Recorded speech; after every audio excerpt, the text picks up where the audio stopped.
오늘도 값없이 베풀어 주신 하나님의 끝없는 은혜를 누리며 승리하는 꿈일의 모든 분들이 되기를 소망합니다. 아까 그런 생각이 들더라고요. 교회 현장 상황이 좀 이런데 여기서 예배하는 게 맞는가라는 생각이 좀 들기도 하더라고요. 근데 또 한편으로는 저희가 현장에서도 예배하지만 유튜브로도 함께 예배하니까 유튜브로 보내기에는 크게 불편하지 않은 상황이라 이곳에서 예배하는 게 맞겠다라는 생각이 들기도 합니다. 아무튼 이정희 권사님 새벽에도 그렇고 이 시간에도 이 자리에 나와서 함께 예배할 때에 하나님께서 베풀어 주시는 그 끝없는 은혜를 날마다 누리며 승리하시기를 바랍니다. 요한복음 6장에는 기록되어 있지 않지만 이 무리를 걸으신 예수님에 대한 이야기 다음에 베드로가 그 예수님이신 걸 알고서 거기를 같이 따라갔다가 예수님 바라보고 할 땐 괜찮았는데 넘치대는 파도를 받다가 물속에 빠지는 이야기가 나오고 있어요. 요한복음에서는 굳이 이제 그 이야기를 하지 않고 있지요. 중요한 것은 우리가 지난주에도 함께 이야기를 나눴지만 예수님에게 초점이 맞춰져 있기 때문에 그래요. 예수님에게. 그러니까 지금 예수님이 어떠한 분이신지, 왜 그 일을 하셨는지 거기에 초점이 맞춰져 있다라고 하는 거예요. 그래서 굳이 베드로의 이야기는 꺼내지 않고 있습니다. 그런데 그 파도가 치는, 풍랑이 치는 그 상황이 어땠냐면요. 오늘 말씀에도 시작하면서 그러지만 날이 저물었다 그래요. 어두컴컴한 거예요.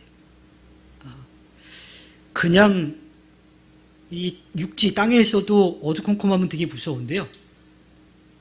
물 위에, 바다 위에 이게 어두운 가운데 떠 있으면요. 정말 무섭습니다. 어떤 사람은 이제 물에 대한 공포도 있기도 한데 그 안개가 자욱하게 끼고 앞도 보이지 않고 지금이야 뭐 GPS로 어디 있는지 이렇게 보지만 여기는 사실은 정확히 어디 떠 있는지 알 수도 없잖아요. 그렇다고 밤에 등대가 있어가지고 비치는 것도 아니고 굉장히 무서운 가운데 있었다라고 하는 거예요. 그리고 마가복음 6장 48절에 보면 제자들이요 노를 젓느냐고 아주 힘들어하고 있다라고 이야기를 하고 있어요. 마태복음 4장 24절에서는요 풍랑 때문에 몹시 시달리고 있었대요. 바람이 거슬러 불어왔기 때문에 앞으로 나아가지 못하고 있는 그러한 상황이었던 거예요.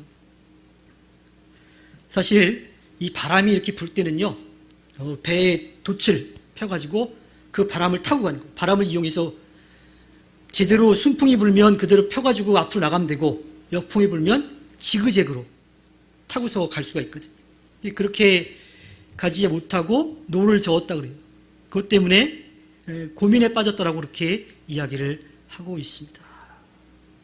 아마도 제자들이 탔던 배에 돛이 없었거나 아니면 도저히 돛으로 그거를 컨트롤할 수 없는 그러한 상황이었을 거라고 그렇게 우리가 생각을 해볼 수 있는 거죠. 어떤 경우가 되었든 배가 자기들이 원하는 목적지로 가기 어려운 그러한 상황이었다라고 하는 것을 우리가 알 수가 있습니다. 자, 그렇게 오도 가도 못하고 있는 상황. 어두운데 물 위에 떠 있어요. 바람은 불고 파도가 치고 있습니다. 그 두려운 상황 가운데 누군가가 그 배로 다가오고 있어요. 그 배에 타고 있던 제자들은 겁을 잔뜩 먹었죠. 귀신인가? 하는 그런 마음이 들었던 거예요. 그래서 아주 두려워 떨고 있는데 그 가운데 예수님이 그들에게 말씀하시죠. 나다. 두려워하지 말아라.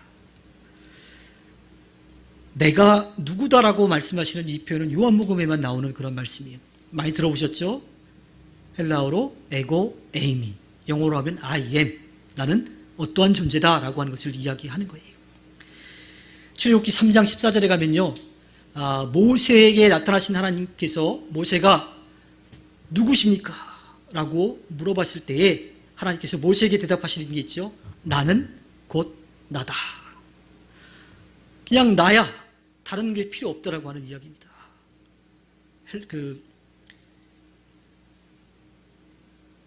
개역개정 성경에서는 여호와 스스로 있는 자라고 표현하는데 그냥 그 존재 자체, 나라고 하는 그 자체로 하나님을 다 드러낸 거예요. 왜냐하면 다른 수식어가 필요 없거든요. 오히려 거기에다가 다른 거를 표현하는 그 자체가 사실은 하나님을 우리가 제한시켜버리는 거예요. 그래서 하나님은 나는 나다라고 하는 그 말씀을 하시는 거죠. 우리 말로 정확하게 번역을 한다면 나다라고 하는 표현은 바로 나다, 바로 나다. 나 몰고 다른 게 또 뭐가 필요해? 라고 하시는 거예요. 예전에 추천서를 좀 받은 적이 있었는데 이 추천서를 받을 때마다 되게 궁금하죠. 뭐라고 썼을까? 물론 추천서를 써주시는 자체가 저를 객관적으로 평가하시기도 하지만 이야기면 잘 되길 바라는 마음으로 써주시는 거잖아요. 그리고 추천서를 누가 써주느냐도 되게 중요한 거예요. 그 사람에 대한 평가 자체도 중요하지만 누가 써주느냐가 되게 중요한 거죠. 그래서 예전에 누군가 저에게 물어봤습니다. 야, 추천서 나중에 써달라고 그러면 어떻게 써주지? 이런 이야기를 하는데 제가 그런 얘기를 했어요. 내가 추천한다. 끝이지. 더 이상 말이 필요 없다. 난 나중에 써주면 그렇게 써주고 싶다는 이야기를 했어요. 물론 제가 대단한 사람은 아니지만 그냥 추천한 사람, 그 사람을 믿고서 할 수 있게끔 된다라고 하는 그러한 마음인 거죠. 하나님은 그 외에 더 이상 다른 표현이 필요가 없는 거예요. 그래서 바로 나다라고 말씀하신 거예요. 예수님도 바로 내가 어떠한 존재다라고 이제 말씀을 해주시면서 제자들에게 예수님이 어떠한 분이신지를 알려주고 있죠. 하나님만이 이 세상을 만드시고 이 세상의 역사를 이끌어 가시는 분이에요. 태초에 이 세상을 만드시고 우리가 살아갈 수 있는 모든 환경을 만들어 주신 다음에 우리를 만들어 주셨어요. 하나님께서 바로 나다라고 하신 말씀 위에 더 이상 표현하실 필요가 없어요. 그걸로 전부이니까. 그렇다면 우리도 그 하나님을 믿으면 되는 겁니다. 오늘 말씀 이전에 우리가 지난주에 봤던 것처럼 오병이어의 기적이 있었어요. 거기에서도 핵심은 뭐예요? 예수님이 살아있는 생명의 떡이라고 하는 것. 예수님이 배고픈 사람들에게 먹을 것을 나눠주신 것, 자신의 생명을 내어주신 것에 대해서 이야기를 했습니다. 예수님이 하신 일, 거기에 초점을 우리가 맞추면요. 오병이어 그 작은 도시락으로 남자 장정만 5천 명이 넘는 그 사람들, 대략적으로 봤을 때 2만 명이 넘을 거라고 예상을 해보자고요. 그 많은 사람들, 그 작은 거로 그 많은 사람들을 다 먹게끔, 배불리 먹게끔 하고 12바구니가 남았다라고 하는 거기에 초점이 맞춰져 있지 않고 거기에 온 사람들을 하나도 빼놓지 않고 모두가 각자 배부르게 먹을 수 있도록 해주셨다고 하는 거예요. 그게 예수님이 오병이어의 기적을 행하신 핵심이라고 요한복음은 이야기하고 있습니다.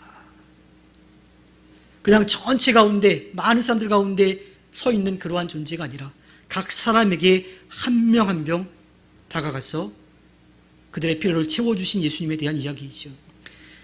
그 오병이어의 기적 때는 2만 명이 넘는 사람들이 모여 있었을 거란 말이에요. 그런데 이번에 예수님이 기적을 행하신 이 표적을 행하신 이 상황은 어떤 상황이에요? 제자들만 배를 타고 있었죠. 그 제자들에게 보여주시는 겁니다. 우리가 고난이나 죄악 중에 불안, 눌림, 또한 실망, 좌절 등에 빠져 있을 때 누군가가 다가와서 힘들지? 나한테 기대. 내가 도와줄게. 다시 한번 해보자. 라고 그렇게 위로를 해준다면 어떨까요? 힘이 나겠죠. 그런데 우리 곁에 개인적으로 오셔가지고 한 사람 한 사람 만나주시면서 내가 바로 네 곁에 있다. 나다. 그러니 두려워하지 말아라. 주님이 그렇게 말씀하시고 그렇게 옆에서 도와주신다면 어떨까요? 두려울 게 없는 거죠. 담대함으로 나갈 수가 있는 겁니다. 지금 컴컴한 한밤중에 풍랑 속에서 오지도 가지도 못하고 있는 그때에 주님이 나다라고 나타나셨을 때 제자들은 어땠을까요? 두려움에서 기쁨으로 바뀌었어요. 오늘 말씀 마지막 절에도 보면 그래서 그들은 기꺼이 예수를 배 안으로 모셔들었다. 두려움에서 기쁨으로 바뀐 거예요. 그런데 사실 제자들이 예수님이 어떠한 분이라고 하는 사실을 그렇게 옆에서 보고 듣고 체험했는데도 아직도 잘 몰라요. 그래서 그 이후에도 계속 예수님이 나는 누구다 어떠한 존재다라고 하는 것을 이야기해 주시죠. 예수님은 이 요한복음에서 7번 내가 어떠한 존재다라고 하는 것을 말씀해 주시는데요. 요한복음 6장 35절에 가면 생명의 빵, 8장 12절에 가면 세상의 빛, 10장 7절에 가면 양의 문, 10장 11절에 가면 선한 목자, 11장 25절에 가면 부활과 생명, 또 14장 6절에 가면 길과 진리와 생명, 15장 1절에 가면 참 포도나무라고 그렇게 자신에 대해서 말씀을 해 주십니다. 모두가 다 어떠한 내용이냐면 너희들을 심판에서, 죽음에서 영원한 생명으로 구원해 줄 존재라고 하는 것을 말씀해 주고 있지요. 요한복음은 거기에 초점을 맞추고 있는 거예요. 또한 목자라고 하는 그 가운데 그렇게 구원한 자들의 삶을 지키시고 돌봐주시는 분이라고 하는 것을 요한복음 기자는 이야기하고 있습니다. 주님이 다가오셔서 바로 나다, 나야, 그러니 두려워하지 마, 이렇게 말씀하실 때 우리가 해야 될 건 뭘까요? 주님을 믿고 의지하면 됩니다. 주님이라고 믿고 고백하면 됩니다. 그분이 어떤 분이시라고 하는 것을 우리가 믿고 그분을 따르면 되는 거예요. 먹을 것과 마실 것이 부족해도 고된 인생길의 풍랑에 타고 가고 있는 배가 흔들리고 침몰할 것 같은 그 위기 상황 가운데에서도 나다, 두려워하지 마라 라고 하는 말씀을 하시는 주님만 바라보면 어떠한 어려움도 우리는 이겨낼 수가 있습니다. 물론 연약해서 순간적으로 흔들릴 수 있어요. 때로는 넘어지기도 합니다. 안 그런다고 장담할 수 있는 사람 아무도 없어요. 그때 우리는 다시 주님을 바라보면 돼요. 베드로가 주님한테 나도 걷게 해달라고 그랬을 때 오라 그러셨죠. 주님 바라보고 할 때 물 위를 걸어갔어요. 근데 옆에 오는 파도가 두려웠던 거죠. 그때도 주님만 바라봤으면 물에 빠지지 않았을 텐데 그거 바라보다가 빠졌잖아요. 빠졌을 때 그 두려움 가운데 물속으로 빠져들어갔다면 어떻게 됐을까요? 베드로는 죽었을지도 몰라요. 근데 그때 베드로는 주님이 내 손을 내미셨지만 주님이 내미신 손을 잡았기 때문에 다시 올라올 수가 있었던 거죠. 다시 주님을 바라보았기 때문에 그가 그 위험에서 벗어날 수 있었던 겁니다. 우리도 그렇게 연약해져서 순간적으로 흔들릴 수 있지만 다시 주님을 바라보면 됩니다. 제자들은 바로 직전에 유령이라고 두려워했다가 주님을 알고 기뻐하고 있습니다. 주님은 그 전에 오셨다가 가신 그러한 분이 아니 지금도 살아서 우리와 함께하고 계십니다. 그분이 우리를 지키시고 돌봐주고 계세요. 그러니 우리는 그 주님을 바라보면 됩니다. 예수님께서 이 땅에 오신 가장 중요한 목적, 가장 중요한 단 하나의 목적, 그것은 우리를 구원하시기 위한 십자가의 죽으심입니다. 우리의 죄를 대속하기 위해서 이 땅에 오셨던 거예요. 그것을 통해서 우리가 하나님 앞에 나아갈 수 있게 된 거죠. 또한 그것으로 끝나지 않고 우리와 늘 함께 하시면서 우리에게 주님을 바라볼 수 있는 길을 열어주신 거예요. 고난과 공포와 갈증과 절망에 빠져서 길을 잃은 한 마리 양을 끝까지 찾아내는 목자처럼 주님은 그렇게 우리를 지키시고 돌보아 주십니다. 그럼 이제 우리가 해야 될 일은 단 하나, 그 구원의 은혜를 우리가 고백하고 누리고 또 하나 전하는 그 삶을 살면 됩니다. 영국의 크리스천 투데이에서 예수님이 바다 위를 걸으신 사건을 통해서 우리가 배울 수 있는 교훈 4가지에 대해서 이야기를 하고 있습니다. 제가 하나하나 읽어드리겠습니다. 예수님께서는 우리의 폭풍을 아신다. 예수님이 당신의 제자들이 폭풍 한가운데서 죽음의 위기에 처한 사실을 어떻게 하셨을까? 때로 우리가 겪는 삶의 폭풍이 예수님의 시야 밖에 있다는 생각이 들 때가 있다. 그러나 예수님은 오늘 당신이 겪는 폭풍에 대해 잘 아신다. 예수님은 당신의 삶 가운데 모든 것을 알고 이해하시며 고통을 알고 계신다. 우리는 예수님을 쉽게 인식하지 못한다. 예수님이 제자들이 있던 배를 향해 바다 위를 걸어오실 때 제자들은 예수님을 인지하지 못했다. 성경은 제자들이 그분을 인식하지 못했으며 심지어 유령으로 여겼다고 기록하고 있다. 폭풍 속에서 예수님과 그분의 역사하심을 인지하지 못하는 우리의 모습을 자주 발견한다. 우리는 예수님을 알지 못하지만 예수님은 우리를 폭풍 속에서 건져내시기 위해 당신의 길을 가신다.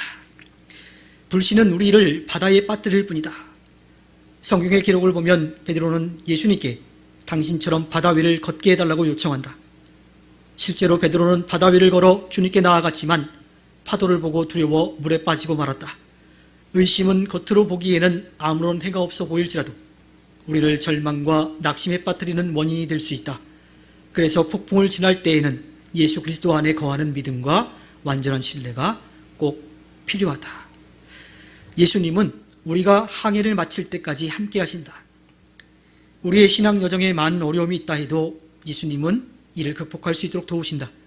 성경은 우리에게 요한복음 6장 21절에서 그래서 그들은 기꺼이 예수를 배 안으로 모셔들였다. 배는 곧 그들이 가려던 땅에 이르렀다 하고 말씀하신다.